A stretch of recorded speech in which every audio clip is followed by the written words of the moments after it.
નમસ્કાર મિત્રો, આપણી યુટ્યુબ ચેનલમાં આપ સૌનું હાર્દિક સ્વાગત છે. આજે એક ફોરેસ્ટ ગાર્ડની નવી અપડેટ સાથે આપણે મળ્યા છીએ. શું સાચે જ ફોરેસ્ટ ગાર્ડનું ગ્રાઉન્ડ ઓક્ટોબર મહિનામાં આવશે? તો ચાલો જાણીએ.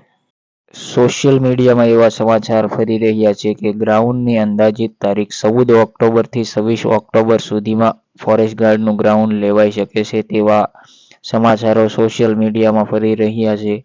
તો શું આ વાત સાચી છે કે ખોટી? ચાલો જાણીએ. હાલ એવી તો તારીખની કોઈ પણ જાહેરાત થઈ નથી, પરંતુ ગુજરાત ફોરેસ્ટનું ગ્રાઉન્ડ ફક્ત ગુજરાત વન વિભાગ દ્વારા જ લેવામાં આવશે તેવી જાહેરાત અવશ્ય કરવામાં આવી છે. પીએસટી અને પીઈટી ફક્ત ગુજરાત ફોરેસ્ટ વન વિભાગ જ લેશે તેવી માહિતી ઓફિશિયલ અત્યારે જાહેર કરી દેવામાં આવી છે. મળતી માહિતી અનુસાર ગ્રાઉન્ડની ફાળવણીની તો શરૂઆત થઈ જ ગઈ છે. ટોટલ 4 ગ્રાઉન્ડની પરમિશન આપવામાં આવી છે તેવું અરણ્ય ભવનના સૂત્રો દ્વારા જાણવા મળેલ છે અને ત્યાંથી માહિતી મળી છે.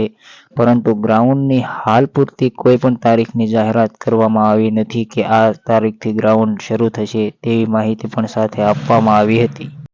ગુજરાત ફોરેસ્ટના ફિઝિકલ બાબતે ઓફિશિયલ જાહેરાત ગુજરાત ફોરેસ્ટ દ્વારા ક્યારે આવી શકે? તો તે વિશે માહિતી આપતા જણાવું કે 25 થી 30 સપ્ટેમ્બર સુધીમાં ઓફિશિયલ જાહેરાત વન વિભાગની વેબસાઇટ ઉપર આવી શકે છે તેવી સંભાવના રહેલી છે.